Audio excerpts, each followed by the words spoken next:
Как уберечься от коронавируса? Простые инструкции на этот счет дают школьникам и студентам Таджикистана. Сотрудники комитета по чрезвычайным ситуациям развернули масштабную агитацию. Многие дети при мытье рук не обращают внимания на некоторые участки и не до конца их моют, а там могут скрываться микробы и вирусы. Надеюсь, мы донесем до них важность соблюдения гигиены, ведь человек за день трогает свое лицо более 2000 раз. Именно так вирус попадает в организм. Школы и вузы Душанбе объезжает специальная машина с большим экраном. При помощи видеороликов учащимся разъясняют необходимые меры профилактики.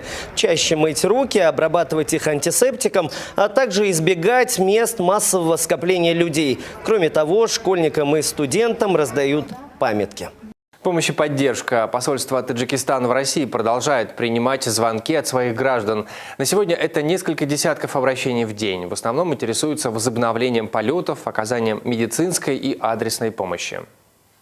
Мы максимально стараемся, оказать ту или иную правовую помощь или дозвониться до каких-нибудь организаций, оказать конкретную помощь, это прежде всего больным, женщинам, детям и так далее. Мы по мере возможности с поддержкой наших тоже предпринимателей, диаспор здесь подключены, мы стараемся оказать максимальную адресную помощь нашим гражданам, которые в этом нуждаются.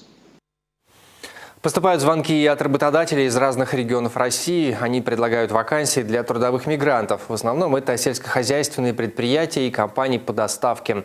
Горячая линия с номерами посольства и консульств работает 24 часа.